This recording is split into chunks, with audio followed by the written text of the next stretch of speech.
우리가 지금 벙커교회에 모였습니다. 발걸음 허락하심에 감사드립니다. 하나님, 저희 지난 일주일을 사는 동안 때론 세상과 타협하며 부딪히며 그래서 아파하고 넘어질 때에도 순간순간 함께해 주셨음을 더욱 감사드립니다. 주님, 우리가 이곳에 모여 예수님을 더욱더 알기 원합니다.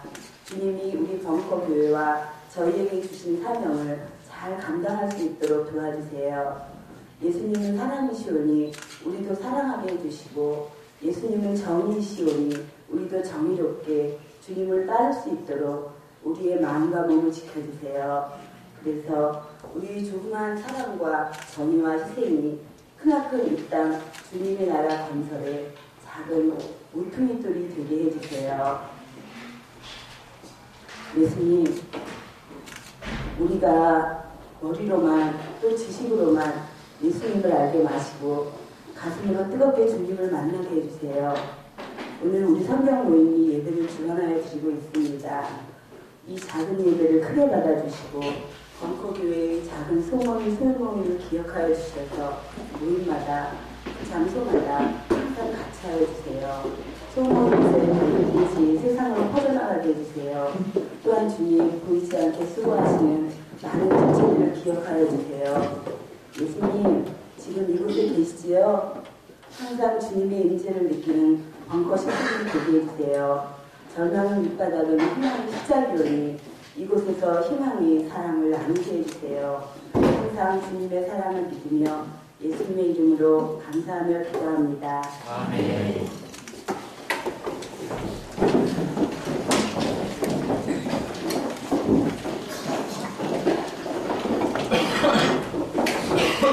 저는 벙커원의 사장님을 맡고 있는 홍석기라고 합니다. 지금은 리모드사실 사냥을 하는 편이고, 처음에 일기 영광을부터 순서가 하고, 지금 우리가 하고요.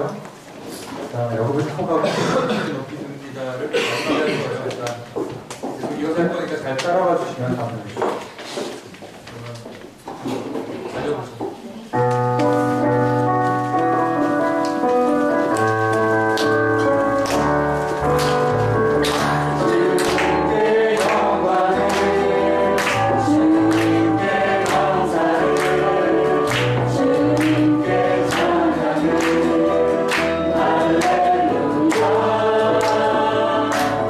우리의 삶을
주의 기도로 오늘 우리 기도를 드리겠습니다. 하늘에 계신 우리 아버지, 아버지의 이름을 거룩하게 하시며 아버지의 나라가 오게 하시며 아버지의 뜻이 하늘에서와 같이 땅에서도 이루어지게 하소서. 오늘 우리에게 일용할 양식을 주시고 우리가 우리에게 잘못한 사람을 용서하여 준 것 같이 우리 죄를 용서하여 주시고 우리를 시험에 빠지지 않게 하시고 악에서 구하소서. 나라와 권능과 영광이 영원히 아버지의 것입니다. 아멘. 예, 우리 벙커원 교회의 기도는 눈을 뜨고 합니다. 함께 나눈 삶의 이야기가 우리 벙커원 교회의 기도가 됩니다. 오늘 나누고 싶은 말이 있는 분은, 말씀이 있는 분은 앞으로 좀 나와주셔서 함께 나누는 시간을 가지겠습니다.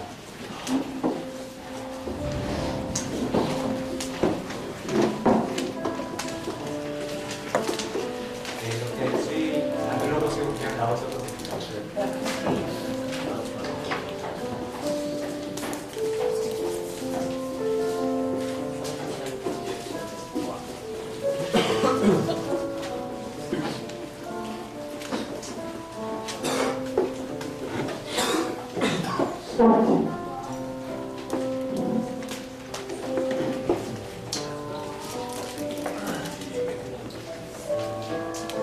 오늘 성경 모임에서 예배 접속을 참여해서 예배를 준비하고 있는데 성경 모임에서도 또 나와주고 자신의 개인적인 삶의 이야기를 나누시는 분들 그리고 오늘 우리 교회에 처음 오신 분 계신가요?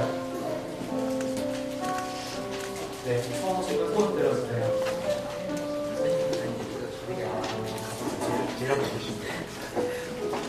처음 오신 분 한 분 계시고 또 안 계신가요?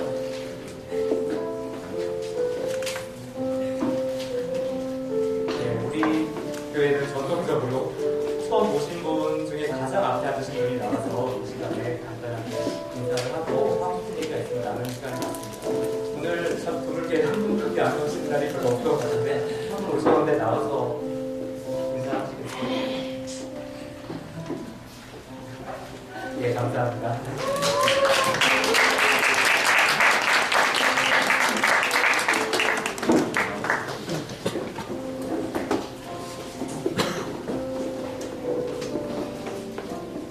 더 나누고 싶으신 분 없으신가요?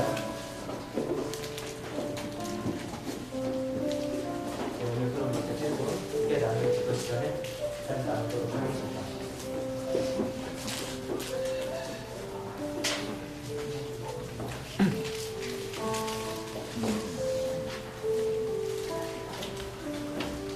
네, 반갑습니다. 저는 강수정이라고 하고요. 네, 여자고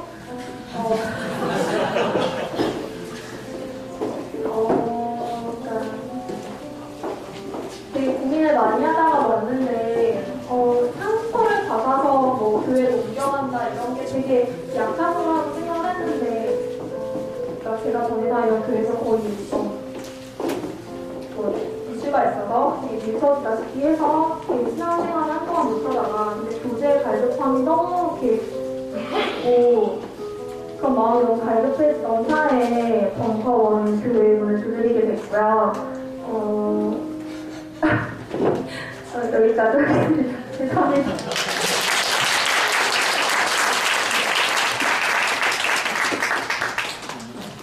네, 안녕하세요. 이진만이 올라옵니다. 한 가지 감사드릴 게 있어서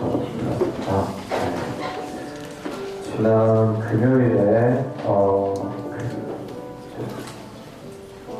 CCM의 데모라고 부르신 분이 계세요. 송정기 사모님이라고 오디션을 진행했습니다. 근데 어쩌다 보니까 갑자기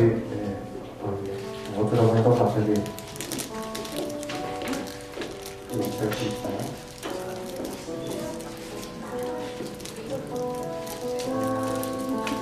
인했고 이렇게까지 설명해 주셨습니다.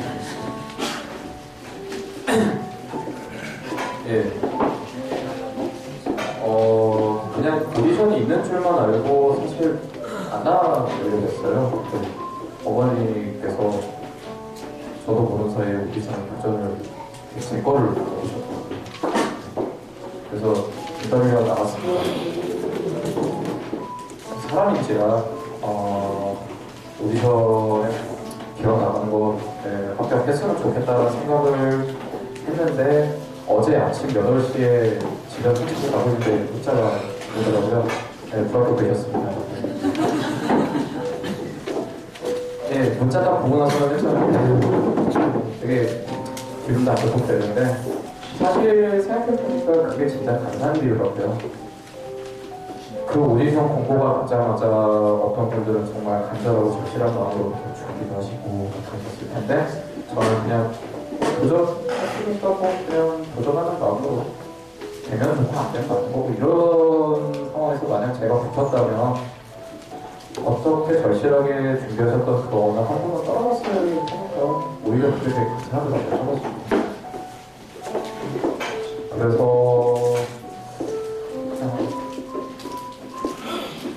그런 기회가 또 있을지는 모르겠습니다만 혹시라도 기회가 만약에라도 있다면 그때는 진짜 열심히 기도를 해서 준비를 해야겠다는 깨달음을 얻게 된 하루가 아니었나 싶네요.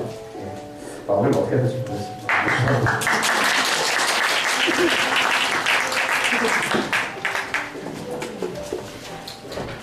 안녕하세요. 저는 호스 장이라고합니다.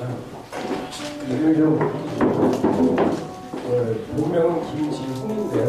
외국 사람들이 이제 끝에 이름을 아시고 호스 장이라고 하다 보니까 이름이 호스 장이 됐어요. 벙커원 나온 지는 한 1년 됐고요. 쓸데없이 괜히 나온 것 같아요. 왜냐하면 나온 목적이 제가 요거 벙커원 교회 끝나면 모임을 조그만 모임들이 많거든요. 여기 보면 뭐 성경 모임도 있고 찬양 모임도 있고 각자가 원하는 같은 목적을 가진 사람들끼리 모여서 재미난 시간을 가져요. 그럼 보통 오늘 처음 오신 분 손 들어보세요. 그럼 많으면 제가 여기 나와서 말하는 게 목적이 맞는데 뭐 원래 다 나오시는 분들이 별로 저는 무슨 모임에 속해져 있냐면 밥 모임입니다. 예배 끝나면 밥 먹으러 가는 거예요. 그래서 별 목적 없어요. 그냥 같이 밥 먹자는 뜻이거든요. 그러니까 오늘 여기 교회에 오래 다니셨지만 그런 모임 있다는 거 모르셨던 분들 그 예배 딱 끝나면요. 저나 여기 저 나무 목사님이나 조슈아 목사님한테 밥 먹는 모임 어디냐고 물어보시면 친절하게 안내해줄 겁니다. 저는 신앙이 없어요. 신앙이 없는데 각 모임 중에 이 주님을 알기 위해서 가장 말하면 돼요. 쫓겨날 것 같아서 말을 못하는데 가장 잘생기고 수리하는 멤버에 직접 능력 아주 뛰어나신 분들이 모여있는 곳이 밥 모임입니다. 여러분들 벙커원교회 끝나면요 처음 오셨거나 여기 친하신 분들 없는 분들 그냥 가지 마시고요 꼭 저희 밥 모임에 꼭 참석해 주세요. 혹시 밥값 없으시면요 저희들 활주도 돼요. 이제 없습니다. 그러니까 부담 없이 저희 모임에 꼭 참석해 주시기 바랍니다. 모임 홍보하러 나왔습니다. 호수장이었습니다.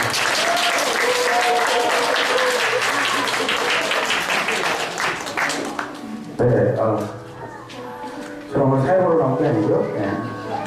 저도, 한 2월 달부터 준비한 공연이 다음 주에 올라갑니다. 그래서 일단 연습하고, 이제 연습하는 건 아시죠? 벙커 여러분들한테 이제 보일 수 있는 첫 공연인데요. 그동안은 많이 연습하게 해서 공연 잘 되게 해달라고 그리고 여러분들 많이 오셔서 봐달라고 응원해달라고 부탁드리려고 왔습니다. 벙커 교육분들을 위해서 제가 오늘 이렇게 50장 가져왔습니다. 소모임별로 필요하신 분들은 말씀하시고요. 이게 배우 할인권이라 저한테 사시면 더 빨리 올 수 있고요. 인터넷 구매하셔서 3만원 다 내시고 보실 분은 그렇게 하셔도 좋습니다. 네, 아무튼 말씀해 주시고요. 하여튼 그렇게 오늘 뭐 다 함께하는 기도니까 저 좀 이번 공연에서 좀 돋보이게 해달라고 주저하고 나왔습니다. 네, 좋습니다.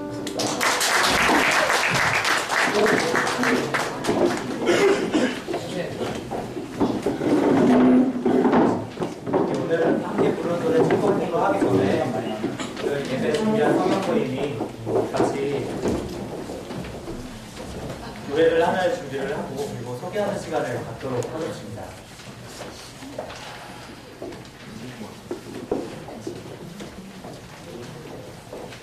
안녕하세요. 성경 모임의 해피소울이라고 합니다. 소개를 하려고 해서 이렇게 올라왔는데요. 올라올 때 떨리네요. 저희가 소개를 간략하게 하고 그 얘기를 주관하는 저희 마음으로 특성을 준비했습니다. 제가 저희 성경 모임은 이라고 하고 시작을 하면 너무 식상하잖아요. 지름자 형식으로 준비를 했는데 부끄럽습니다. 자, 이왕 다쳐가지고 한번 망가져 보겠습니다. 시작할게요. 성경 모임은 고리타분하다? 원래 몸에 좋은 약이 입에 큰 법입니다. 저희 성경 모임은 말씀 안에 은혜를 추구하는 모임입니다. 말씀을 통한 나와 하나님과의 관계를 먼저 분족히 하자는 것이 기본 설립 이념이긴 합니다만은 다음은 상상이 어떻겠습니까? 자, 성경 모임은 성경을 많이 아는 사람들만 있다? 그렇지 않다. 그러니까 한 주에 딸랑 한 장만 묵상하셔가지고 모임 시간에 나누시면 되는데요. 그것도 못하셨을 때에는 성경 모임 시간에 따로 묵상 시간을 드려요. 대개는 모두 2시간에 묵상을 하시는 것으로 판단됩니다. 성경 모임은 딱딱할 것이다? 자, 본인이 발언하기 나름입니다. 성경에 입각한 아주 딱딱한 질의 응답이 있을 수 있어요. 하지만 생활속 체험이나 그런 느낌이나 전혀 상관없는 발언들이 오고 갔을 때 더욱 집중도가 높아지는 것을 매주 경험하고 있습니다.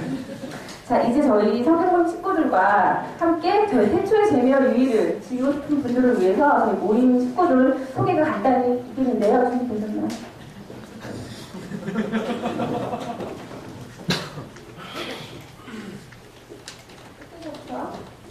네, 성경모임 소개는 짧고 굵고 에티보다 빠르게 그렇게 이어가겠습니다. 안녕하세요. 이한입니다. 성경모임이 아닙니다. 예, 박사님, 아니, 빅시간입니다. 이렇게 짧게 하라고 하니까 너무 짧게 됐는데요. 해피소울이 같이 미녀도 계시고, 또 강인 언제나 꿈을 같이 미남님도 계시니까 많이들 와주시기 바랍니다. 네, 언통입니다. 저는 성경 모임에서 좀 많은 분들하고 친해지길 기대를 하고 있고요. 저는 좀 형님들 좋아하는데 형님들 많이 오십시오. 아까 인사드린 해피소울입니다.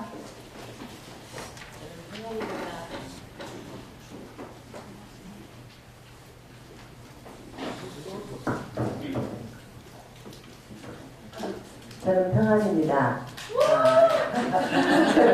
기도하기를 우리 벙커교회에 소모임이 많이 있습니다. 저는 이제 성경 모임을 처음부터 시작했는데 성경 모임 각 모임마다 한 100여 명 이상씩 이렇게 모이면 또 소교회가 되지 않을까. 우리 정말 좋은 축복이 이루어지고 정말 좋은 교제가 이루어질 것 같고요. 더 친밀하게 지낼 것 같아서 소모임이 더 활성화됐으면 좋겠습니다. 우리 또 성경 모임에 많이 오세요. 네, 저는 호산입니다. 제가 41년생인데요. 좀 오래 살았습니다. 제가 고등학교 때부터 고등학교 때 그때 그 장준하 선생님 결과하신 사상계에 함석헌 씨가 기고를 해서 직가를 올렸습니다. 그때 함석헌 선생님이 글 중에 죽을 때까지 이 걸음으로 그 글을 아주 제가 지금까지 좌우명으로 삼고 있습니다. 나이가 들어가지고 정말 젊어서 열심히 나라와 민족을 위해서 진보적 가치를 위해서 일하던 그 사람들이 나이가 들어가고 다 변했습니다. 지금 그걸 보면 슬픕니다. 그러나 저는 죽을 때까지 이 걸음으로 가겠습니다. 감사합니다.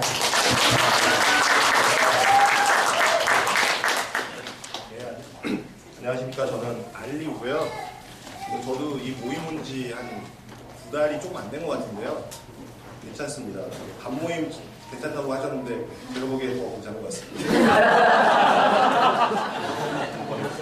오, 양복 멋있다. 이 팔로워 고정기입니다. 감사합니다.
함께 부르는 노래 축복하는 거 부르시겠습니다.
오늘 말씀 본문은 요한복음 8장 30절에서 36절입니다. 함께 교독하시겠습니다.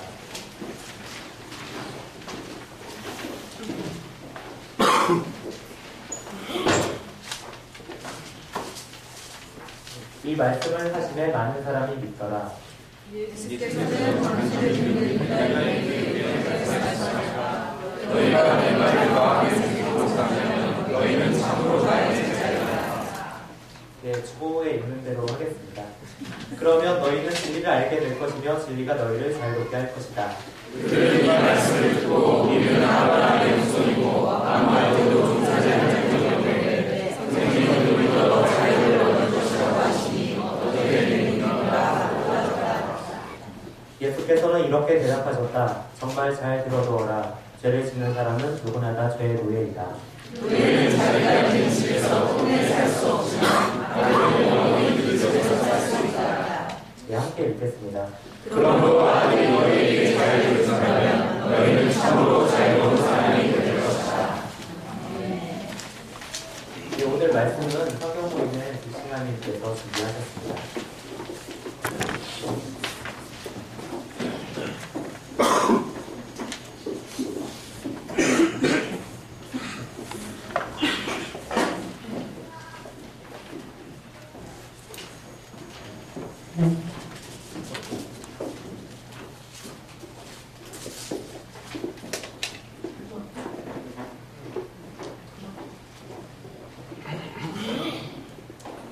할게요. 제가 목소리가 좀 커서 마이크가 없어서 아마 잘 들리실 겁니다. 예, 반갑습니다. 저는 빅싱하고요.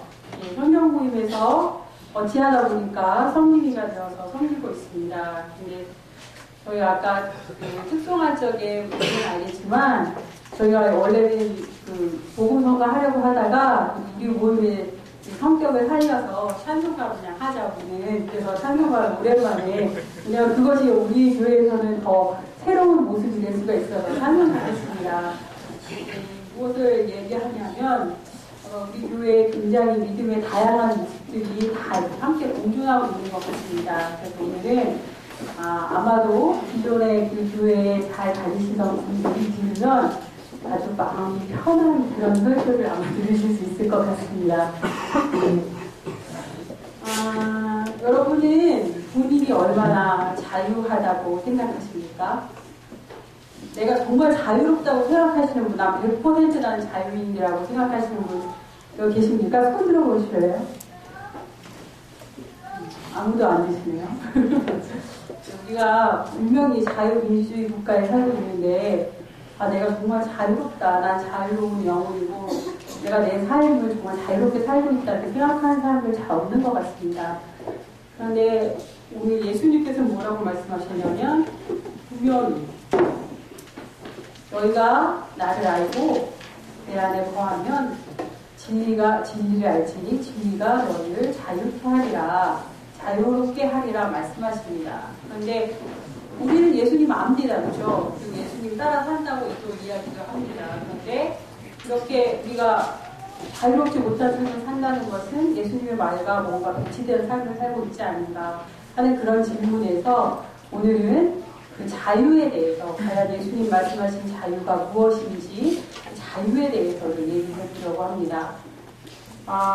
오늘 이 말씀의 본문은 요한복음에서 찾았는데요. 이 요한복음은 많은 학자들이 요한복음을 보고 가장 신학적인 그런 사상들이 많이 녹아있는 복음서라고, 복음서뿐만 아니라 신학의 모든 책 중에서 가장 신학적인 사상이 많이 녹아있는 그런 성경이라고 이야기합니다. 근데 도대체 요한복음에서 자유는 예수님의 말씀을 빗대어서 어떻게 설명하고 있는지 한번 그 본문을 따라서 쭉 살펴보려고 합니다. 오늘 본문을 제가 다시 한 번만 읽겠습니다. 이 말씀을 듣고 많은 사람들이 예수를 믿게 되었다. 예수께서는 당신을 믿는 유대인들에게 이렇게 말씀하셨다. 너희가 내 말을 마음에 새기고 산다면 너희는 참으로 나의 제자이다. 그러면 너희는 진리를 알게 될 것이며 진리가 너희를 자유롭게 할 것이다. 그들은 이 말씀을 듣고 우리는 아브라함의 후손이고 아무한테도 종살이를 한 적이 없는데 선생님은 우리더러 자유를 얻을 것이라고 하시니 어떻게 된 일입니까? 하고 따졌다. 예수께서는 이렇게 대답하셨다. 정말 잘 들어두어라. 죄를 짓는 사람은 누구나 다 죄의 노예이다. 노예는 자기가 있는 집에서 끝내 살 수 없지만 아들은 영원히 그 집에서 살 수 있다. 그러므로 아들이 너희에게 자유를 준다면 너희는 참으로 자유로운 사람이 될 것이다. 아멘.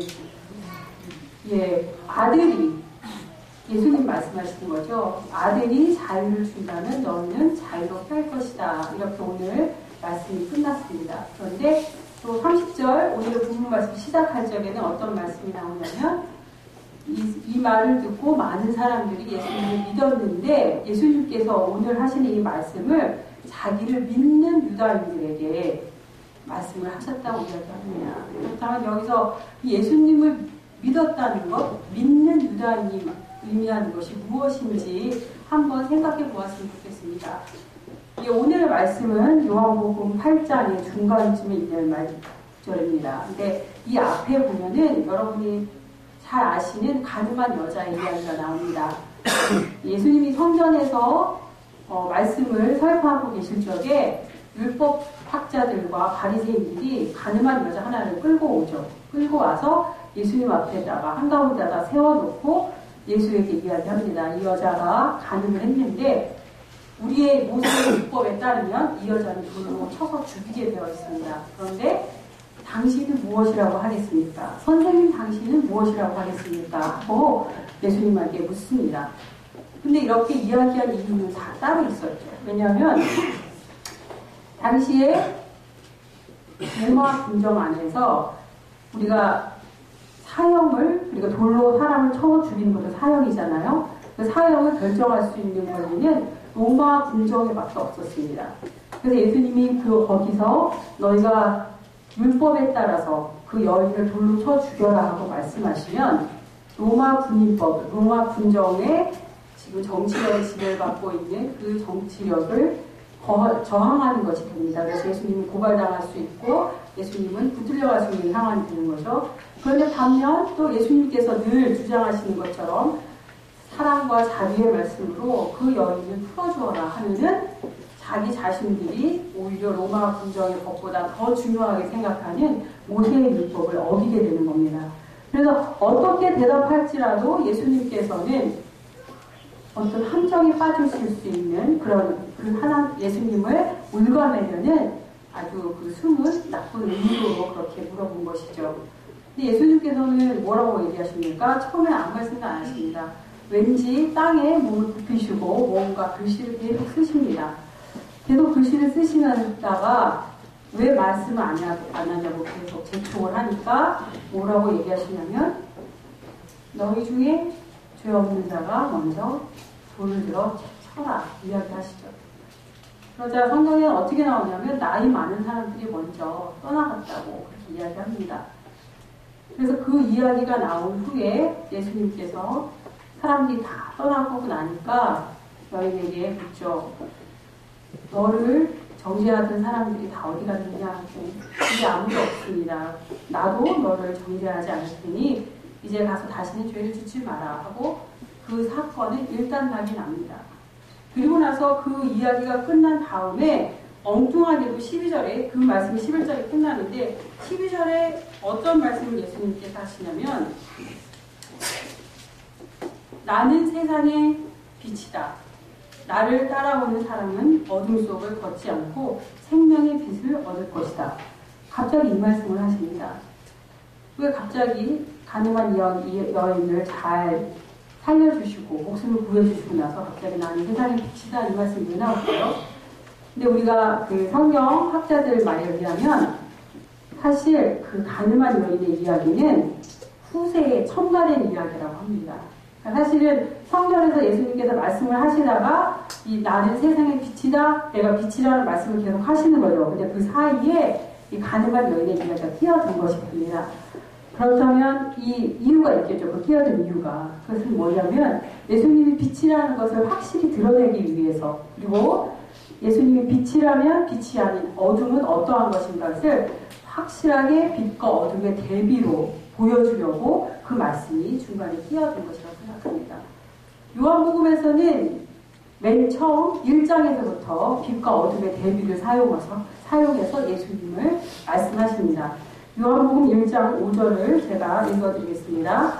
그 빛이 어둠 속에서 비치고 있다. 그러나 어둠이 빛을 이겨본 적이 없다. 이것은 지금 공동번역이고요. 개역개정판에는 어떻게 나오냐면 빛이 어둠에 비치되 어둠이 깨닫지 못하더라. 이렇게 나오죠. 그리고 이어서 1장 9절 10절에는 어떻게 나오냐면 말씀이 곧 참 빛이었다. 그 빛이 이 세상에 와서 모든 사람을 비추고 있었다. 말씀이 세상에 계셨고 세상이 이 말씀을 통하여 생겨났는데도 세상은 그분을 알아보지 못하였다. 예수님이 빛이라고 말씀하십니다. 그리고 세상은 어둠이어서 그 어둠이 빛을 알아보지 못한다고 이야기합니다. 제가 공동번역과 이 세번역 성경에는 이렇게 나와요. 이기지 못했다고 어둠이. 그런데 개역 개정과 영어 NIV 성경에는 깨닫지 못했다고 나오더라고요. 어둠이 빛을 깨닫지 못했다고 나오더라고요. 그래서 원래 언어는 무엇인지 찾아봤더니 그것은 깨닫지 못했다는 거가 의미가 더 가까웠어요. 그래서 예수님 빛으로 오셨는데 세상의 어둠이어서 예수님을 깨닫지 못했다. 그렇게 이야기가 나옵니다. 그러면 어둠이 왜 빛을 깨닫지 못했겠습니까? 오늘 가늠한 여인의 이야기에서 확실히 드러납니다. 사실 이 이야기 속에서 여러분 이상한 거 없습니까? 가늠한 여인의 이야기 속에서 저는 이야기 듣고선 제가 여자라서 그런지 모르지만 굉장히 이상했습니다. 왜냐하면 신명기 율법에 보면은 가늠한 여자는 남자와 여자 함께 죽입니다. 항상. 근데 가늠한 남자는 어디 가고 여자 혼자 있습니다. 여기는. 오히려 남자 혼자 돌로 쳐서 죽이는 경우가 있습니다. 어떤 경우냐면 들판에서 아무도 없는 곳에서 여자가 나쁜 일을 당했을 적에 소리를 질러도 아무도 구하러 주지 못했기 때문에 그 여자가 자기를 스스로 보호할 수 없었을 경우에는 여자는 냅두고 남자만 돌로 쳐서 죽이게 되어 있습니다. 여자만 쳐서 죽이는 경우 신명기 율법에 나오지 않습니다. 그런데 오늘 말씀에서는 여자만 끌어다 놨습니다. 여자만. 그것도 누가 끌어왔습니까? 종교적으로 가장 높은 위치에 있다고 하는 율법학자들과 바리새인들, 스스로 의롭다고 생각하는 스스로 빛이라고 거짓말하는 자들이 끌고 왔습니다. 가장 사회적으로 약자인 여자를 끌고 왔습니다. 여자를 끌고 온 이유도 그들이 자신의 율법에 맞춰서 그 여자를 심판하고 정의를 세우려는 게 목적이 아니었고 예수님을 어떻게든 올가매서 예수님을 함정에 빠뜨리려는 더러운 의도를 가지고 왔습니다. 어둠이 하는 짓이 바로 이렇습니다. 어둠이 하는 짓은 자신의 의도를 선한 것으로 포장하고 그렇지만 그 속에 더러운 것들로 더러운 방법들로 약자를 이용해서 자신들의 이익을 자신들의 목적을 달성하는 그런 모습이 바로 어둠의 모습입니다. 그리고 그런 모습이 지금 바로 세상의 모습이고 사실은 정도의 차이는 있지만 우리들의 모습입니다. 이런 어둠의 행위, 이 어둠의 행위에 맞서서 예수님께서 내려놓으신 그 방법은 참으로 놀랄만한 것이었습니다. 예수님은 모세의 법으로도 로마의 법으로도 그 일을 치리하시지 않으셨습니다. 그리고 무엇을 하십니까? 죄 있는 자가 먼저 돌을 들어 쳐라. 그 말씀 무엇입니까? 너희 안에 죄가 있지 않느냐 물어보시는 겁니다. 근데 그들도 정죄하지 않으셨습니다. 죄가 없으면 당당히 나도 돌을 쳐라. 그런데 신기하게도 아마 요새 악을 행하는 우리들은 절대로 그런 말 들어도 안 들어갈 것 같은데 그래도 이 사람들은 지금보다는 덜 악한지 돌을 놓고 돌아갑니다. 예수님의 방법이 빛의 방법이었습니다. 왜냐하면 치리하려고 하던 사람들에게도 찔림을 주어서 그들이 자신들이 무슨 일을 하려고 했던 것인지 깨닫게 하셨고 그리고 죽음에 직면하였던 여인의 삶도 구해주셨습니다. 뿐만 아니라 그 여인의 삶이 이후의 이야기가 성경에 나오진 않지만 그 여인의 삶은 이전의 삶과 완전히 다른 획기적인 전환을 가져온 다른 삶이 되었을 것이라고 생각을 합니다. 그런데 이 이야기를 보면서 예수님께서 이 이야기를 통하여서 요한복음에서는 예수님이 빛이시고 빛의 방법은 어둠으로는 따라잡을 수도 없고 생각할 수도 없는 다른 차원의 방법이라는 것을 보여줍니다. 그리고 나서 이제 12절 원래 하고 싶은 이야기를 합니다. 나는 세상의 빛이다. 그리고 예수님께서 내가 세상의 빛이라고 하셨을 적에 그 자기가 빛이라는 것을 증거하는 것도 굉장히 특이하게 증거하십니다. 어떻게 증거하시냐면 내가 빛이라고 내가 이야기하는 것을 내가 증거하고 하나님이 증거한다고 이야기하십니다. 그래서 증인이 둘이 있으니까 이거는 진리로 판명난 것이다 이렇게 이야기했습니다. 그럼 예수님께서 하나님이 나를 증거하신다고 하신 그 말씀이 무엇이겠습니까? 저는 그렇게 생각합니다. 예수님께서 그동안 그 많은 사람들에게 보여주셨던 그 이적과 기적들, 그것은 아니라고 생각합니다. 예수님께서 그 공생의 기간 동안 보여주셨던 이적의 이유, 기적의 이유, 그 이유가 하나님께서 그를 증거하시는 것이라고 생각합니다. 그 이유가 무엇입니까? 예수님께서 그 사람들을 심심해서 고쳐주셨습니까? 귀신을 쫓아내셨습니까? 먹을 것을 먹게 해주셨습니까? 아닙니다. 마태복음에 보면 종종 등장하는 말이 개역개정에는 예수께서 그들을 민망히 여기사 이런 말씀이 나옵니다. 예수님께서 어둠 속에서 자신들이 어둠 속에 있는 것을 어둠 속에 있다는 것을 깨닫지조차 못하는 그 어리석은 백성들을 불쌍히 여기고 그들을 육으로 영적으로 먹여주고 싶어 하셨습니다. 그건 무엇이냐면 하나님을 사랑을 예수님 통해서 드러내신 것입니다. 예수님의 모든 행위들이 하나님으로부터 온 것이고 하나님의 사랑의 표현이라는 것, 그것을 이미 너희가 보았다. 그렇기 때문에 하나님이 나를 증거하셨고 내가 행한 행위 중에 어느 하나라도 하나님의 뜻이 아닌 것 있으면 내가 그로부터 증거를 받지 못한다. 이 말씀이라고 생각합니다. 결국 그 말씀을 듣고 나서 깨닫는 자들이 있었습니다. 예수님께서 이야기하십니다. 하나님께서 한 번도 나를 혼자 내버려 둔 적이 없었다. 왜냐하면 나는 항상 하나님이 기뻐하시는 뜻을 행했기 때문이다. 그래서 내 아버지가 나를 한 번도 내버려 둔 적이 없었다. 이 말씀을 하신 후에 사람들이 오늘의 말씀으로 넘어가서 사람들이 예수를 그 말씀을 듣고 많은 사람들이 예수를 믿었다고 이야기가 나옵니다. 그것은 무엇입니까? 예수님의 하시는 말씀을 통하여서 예수님이 하시는 진실에서 나오는 권위에 의하여서 예수님이 하시는 말씀에 사람들이 설복당하였다는 것입니다. 그래 이 사람이 했던 것들은 사랑의 행위였지, 하나님의 뜻의 표현이었지, 우리를 사랑하시는 하나님의 뜻이었지까지는 아니었다 할지라도, 그건 우리의 지금 해석이라 할지라도 이 사람이 행하는 일들은 모두 하나님에게로부터 온 것이 맞다 생각한, 설복당한 사람들이 예수님을 믿게 될 것입니다. 그래서 많은 사람들이 믿었다고 하고 그 믿어서 남아있는 사람들에게 예수님이 다시 이야기하십니다. 너희가 내 말을 마음에 새기고 그대로 산다면 진리를 알게 될지니 진리가 너희를 자유롭게 하리라 말씀하십니다. 그런데 이 말씀을 듣고 가만히 있지 않은 사람들이 분명히 믿었다고 했는데, 그리고 이 사람들 지금 분명히 식민지 치하에 지배받고 있는 그런 백성들입니다. 그런데 발끈해서 하는 소리가 무엇입니까?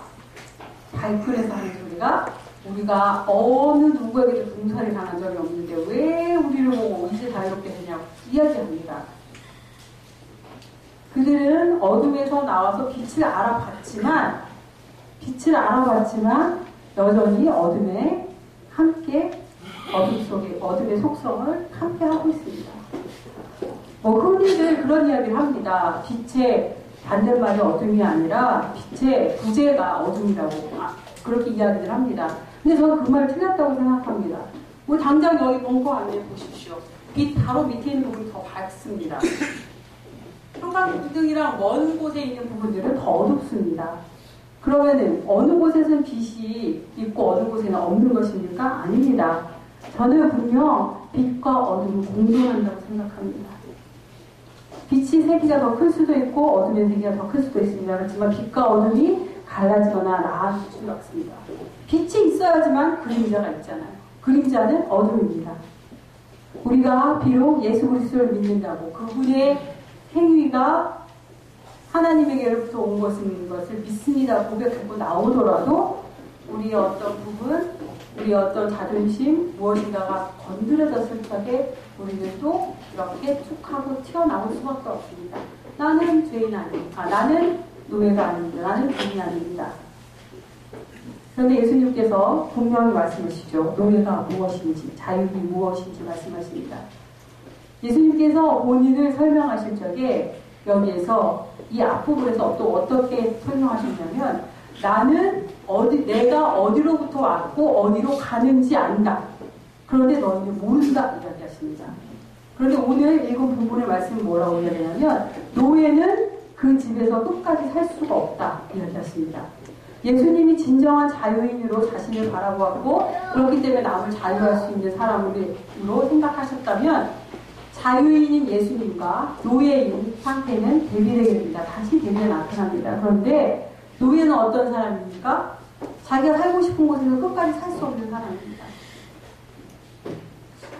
자기 인생이 여기서 노예라고 얘기했지만 물리적인 환경은 이야기하지만 우리는 우리 삶에서 생각해보면 내 인생이 어디로 갈지 아시는 분 계십니까? 전 제가 여기 와서 이렇게 제가 목사가 될 거라고도 인생에 생각해 본 적이 그 이전에 없었고 그리고 이런 삶을 살 것이라고 생각해 본 적 없습니다. 그렇지만 제 삶이 어떻게 예정되어 있는 것은 그 간단한 의미가 아니고 우리가 끊임없이 삶 속에서 나의 어둠과 나의 빛이 투쟁하는 가운데 나의 인생이 만들어진다고 생각하고 그 인생 가운데 어느 한 부분 지금 서 있다고 생각합니다. 예수를 믿는 유대인이 자신 나는 종살이한 적이 없습니다 하고 이야기한 것처럼 우리는 끊임없이 나는 노예가 아닌데 하면서 노예처럼 우리 삶을 그냥 어딘가에 저당 잡혀서 여태까지 왔는지도 모릅니다. 나의 삶의 목적이 무엇인지 생각하기보다는 그저 사라지는 삶을 살았는지도 모릅니다. 통속적으로 유행하는 그리고 인기가 있는 드라마들에서 보면 그 주인공들의 삶의 원동력은 복수인 경우가 많습니다. 복수가 삶의 원동력이 되고 그를 끌어갑니다. 그리고 복수를 위해서 어느 순간 어떤 유리한 일이 생기면 그들의 계획은 시시각각입니다. 우리도 마찬가지입니다. 우리가 어떤 일을 할 적에 내가 어떤 일을 택하고 어떤 일을 버리게 될지 나 자신 알 수 없습니다. 그래서 우리는 자유인이 아닙니다. 어디서 왔고 어디로 갈지 모릅니다. 자유인이 아닙니다. 예수님께서는 어디서 왔고 어디로 가는지 아신다고 하셨습니다. 그런데 자유인이 아닌 우리 어쩌면 나의 욕망과 어쩌면 나의 욕심과 어쩌면 나의 질투와 어쩌면 나의 미움에 사로잡혀서 종살이하면서 인생을 살아가는 나를 예수님께서 어떻게 해주신다고 합니까?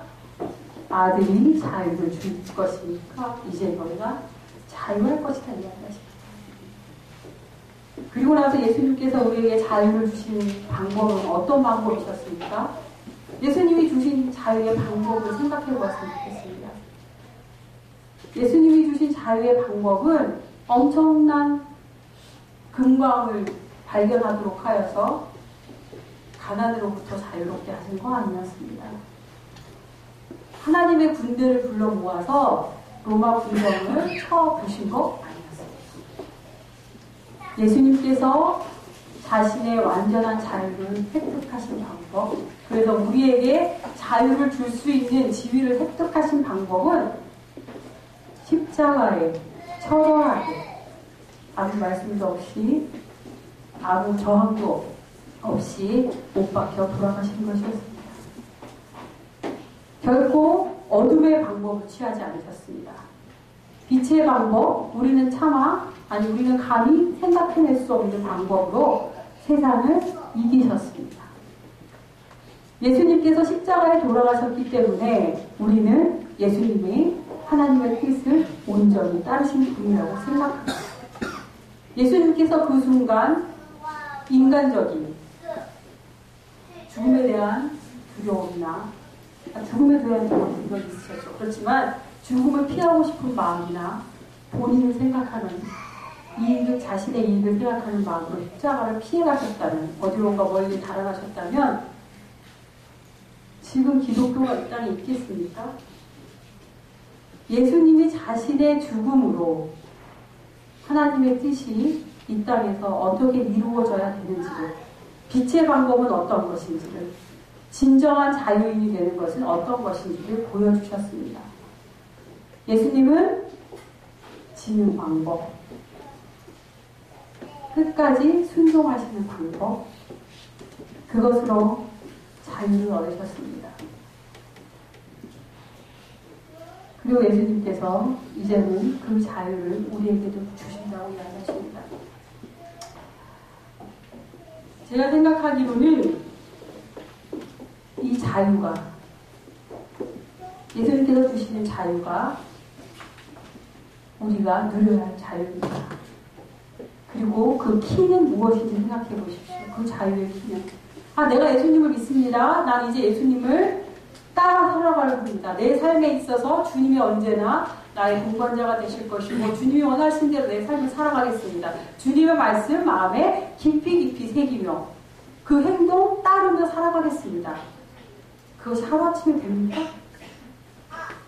근데 우리가 결단한다고 딱 우리가 본질적으로 변화가 일어납니까? 그렇지 않습니다.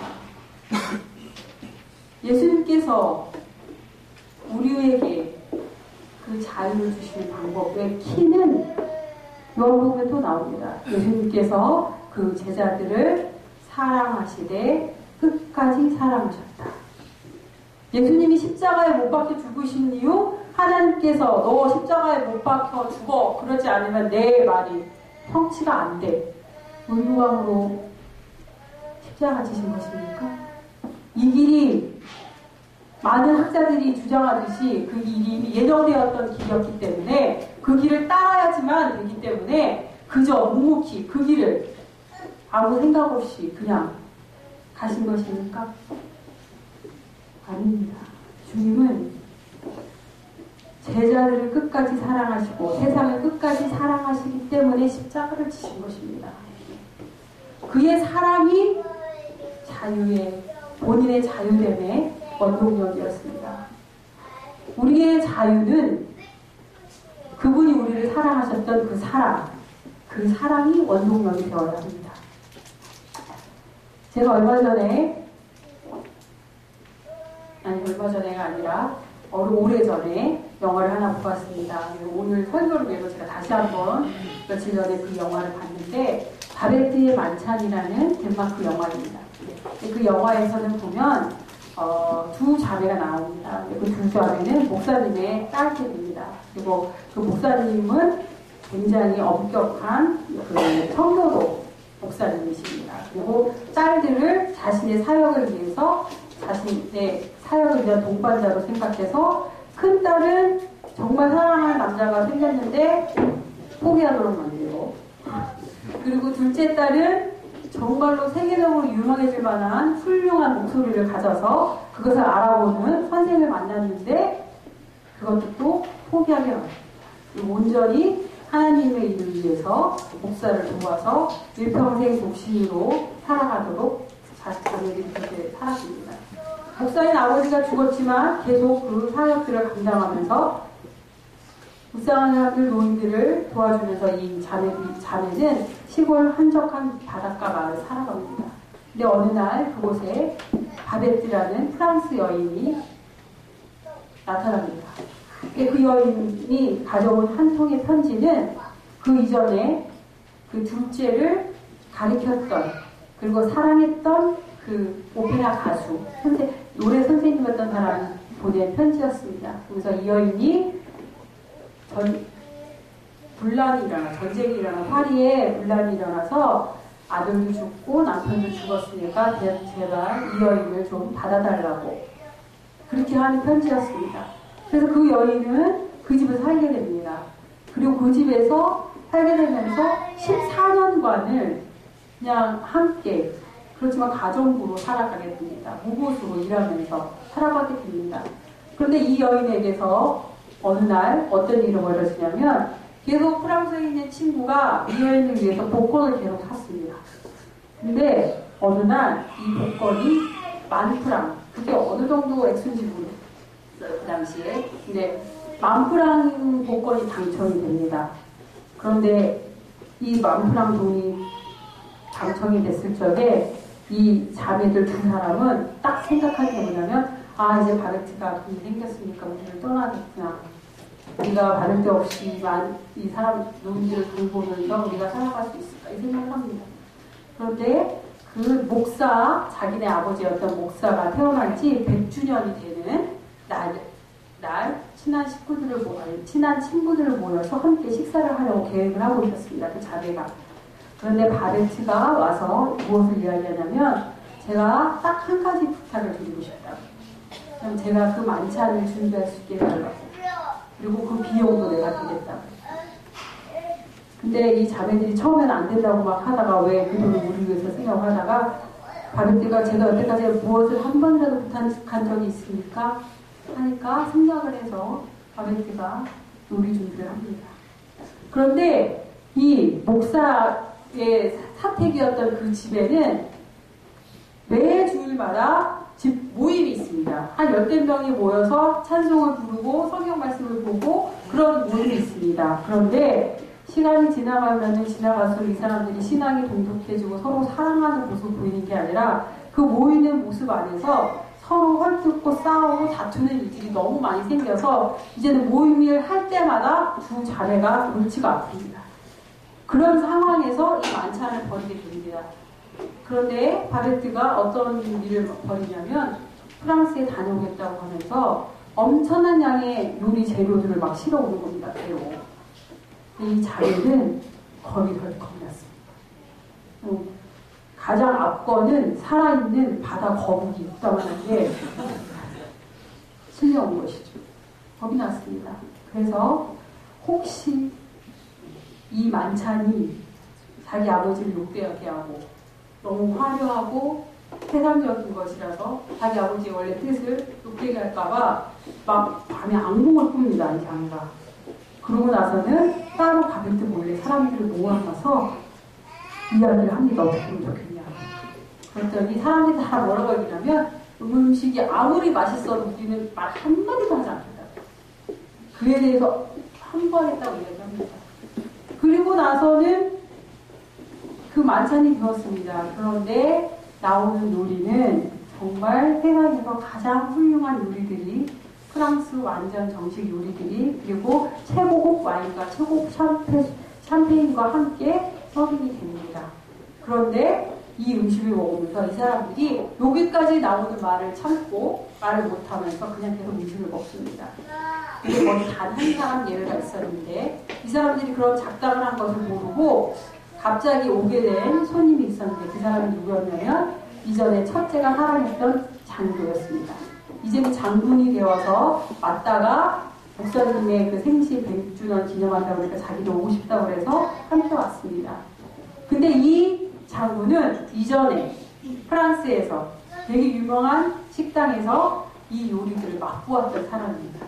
그래서 요리를 먹으면서 끊임없이 칭찬을 합니다. 이거는, 그리고 그 주방장에 대해서 이야기를 하고 우리는 알 수 있죠. 그 주방장이 원래 누구였는지를.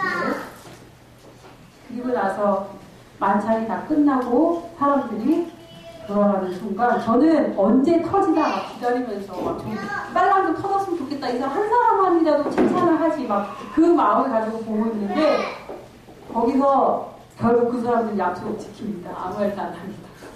그런데 집 밖에 나가서 그 맨마다 만나면 반복하고 싸우고 이상한 이야기를 들춰냈던 그 사람들이 집 밖에 나와서 너무너무도 행복해진 모습으로 서로 원을 둘러서 손을 잡고 한 번도 해보지 않았던 진정에서 우러나오는 찬양을 합니다. 그리고 서로가 정말 축복의 마음으로 헤어지게 됩니다.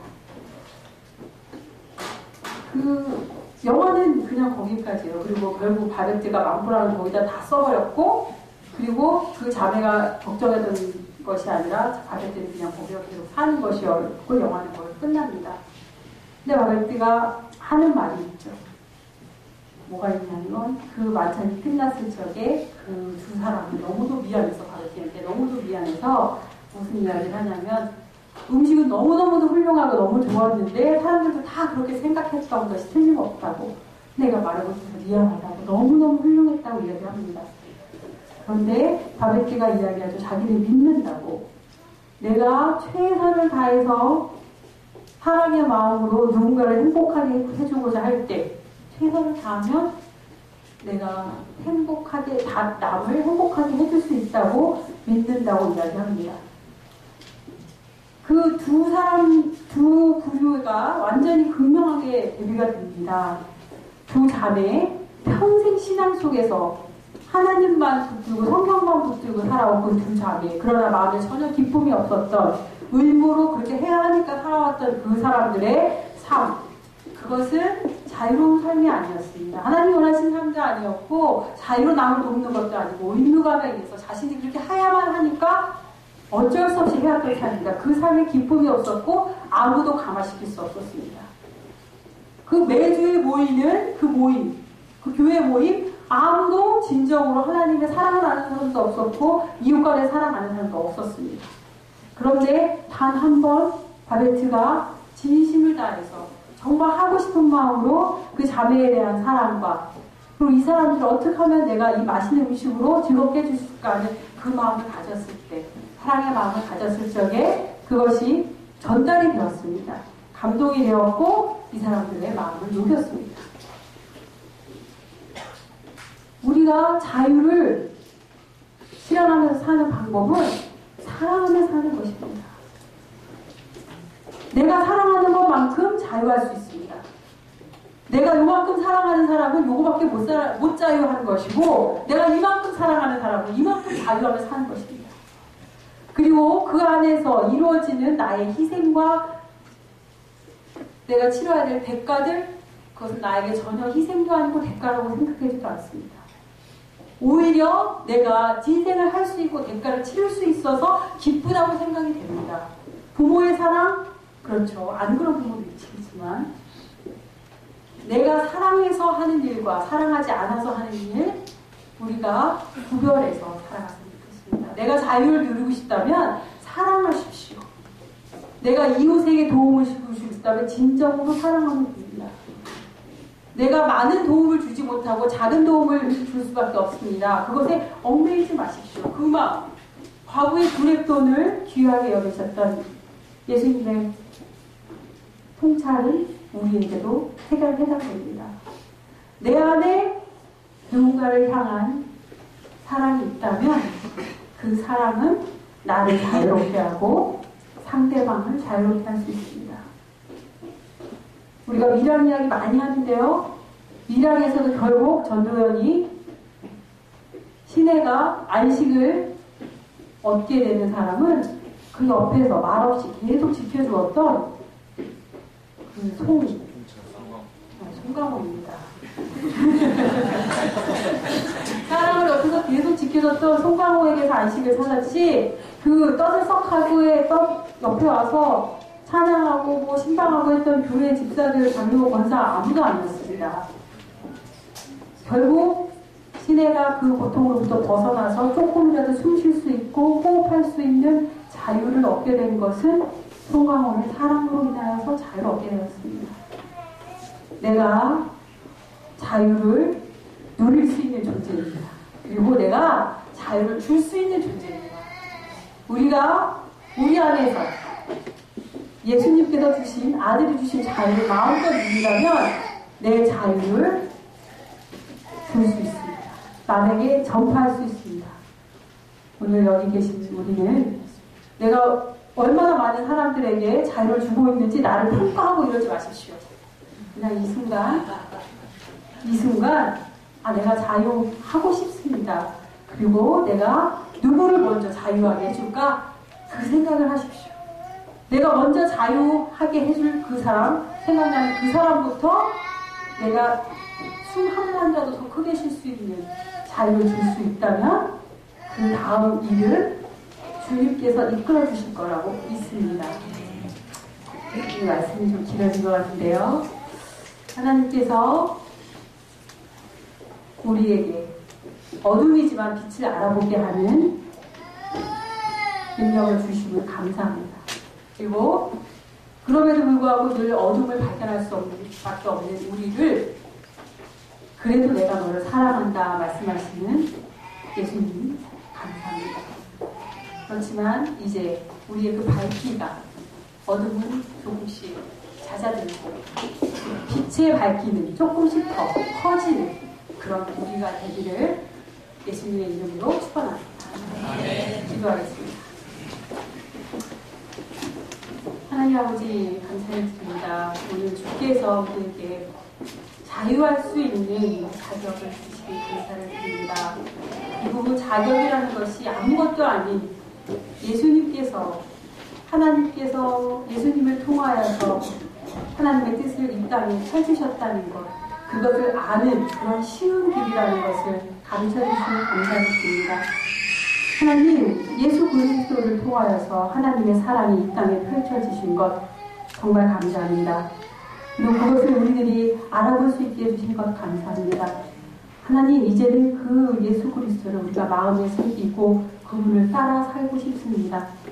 하나님, 내 안에 아버지 나를 사랑하게 하시고 그리고 내 옆에 나의 이웃을 사랑하게 하시고 또 내가 알지 못하는 생명부지의 사람들조차도 긍휼히 여기고 사랑할 수 있는 마음을 허락하여 주시옵소서. 그래서 이 땅이 하나님의 뜻이 펼쳐지는 땅이 되어서 하나님 나라가 정말 이 땅에 임하였다는 것을 우리가 느끼며 살아갈 수 있는 우리들이 될 수 있도록 아버지 도와주시옵소서.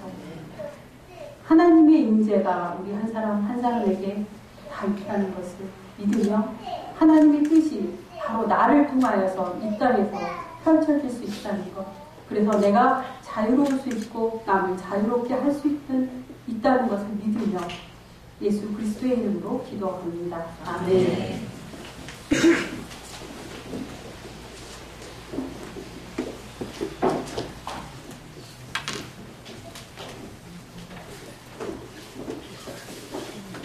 감사합니다. 함께 나누는 축복이 도와주시겠습니다. 원하시는 분은 일어나셔서 감사합니다.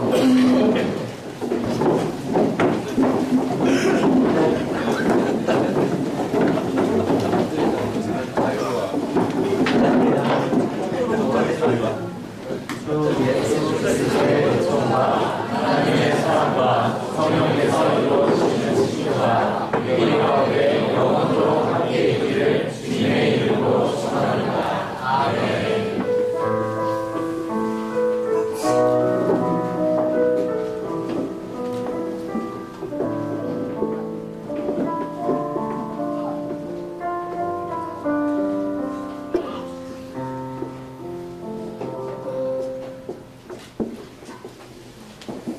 예배 끝난 후에 사람들을 도와주시죠.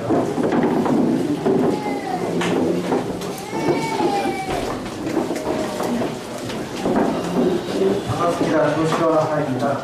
벙커교회가 새로운 역사를 계속 써나가고 있는데 오늘 두 가지 역사를 썼습니다. 벙커교회에 처음으로 소모임이 주관하는 예배를 드렸습니다. 너무 화기애애하고 가족적인 분위기라서 넘쳐나는 시간을 드렸던 것 같고, 또 하나는 벙커교회에 성평등 역사가 처음으로 이루어졌습니다. 우리 여성분들이 일반적인 교회에서는 평등이 아직 잘 이루어지지 않았습니다. 강단에 서는 것도 쉽지도 않고, 목사님 숫자를 비교해도 그렇고, 장로님 숫자를 비교해도 그렇고, 평등이 아직 이루어지지 않았는데 처음으로 우리 설교 강단에 여성분께서 글을 쓰셔서 평등을 이루어냈는데, 우리 평신도 교회라는 이름에 걸맞게 앞으로는 그 많은 성모임들이 주관하는 예배도 이루어지고 우리 평신도 분들께서 다 주체적으로 많은 역할들을 떠맡으시면서 예배가 우리 모두의 예배가 되었으면 좋겠습니다. 아멘. 그리고 나머지 광고들은 뭐 함께 나누는 기독교회도 많이 해주셨고 또 하나 광고가 있습니다. 저기 오른쪽에 보면 플래카드가 하나 상자 위에 펼쳐져 있는데요. 거기 앉으신 분들 당첨되셨습니다. 앞에 뭐 필기도구 있는데 여러 가지 마음을 실어서 글을 좀 써주셨으면 좋을 것 같아요. 우리 상용자동차 보템 소모임 가운데 하나인 보템에서 열심히 아픈 자들과 함께 아파하면서 봉사하고 계시는데 교회 각 지체들께서 마음을 실어서 그분들에게 힘내달라고 조그마한 마음을 보태어주셔서 보탬 식구들 통해서 전달해 주셨으면 좋겠습니다. 물론 제가 이제 알아보니까 올 거는 게 집시법도 여러 가지 영향이 다 있기 때문에 이거 원하는 자리에 걸리지는 않겠지만 그 마음을 표현하는 차원에서 잘 받아주실 수 있을 거라 생각이 됩니다. 여러분 궁금해하시는 용민님은 아마 방콕에서 방이 아니라 진짜 태국의 방콕에서 아프리카 TV로 예배를 같이 들으셨을 것이라고 제가 진짜로 하고 있습니다. 복입니다. 여러분 바깥에 나가셔서 하늘도 한번 올려다보시고 땅도 한번 내다보시고 플레온도 맡아보시면서 스페인이라는 이 말 그대로 복을 만끽하는 그런 한 주가 여러분과 제 삶 가운데 펼쳐졌으면 좋겠습니다. 하나님 준비가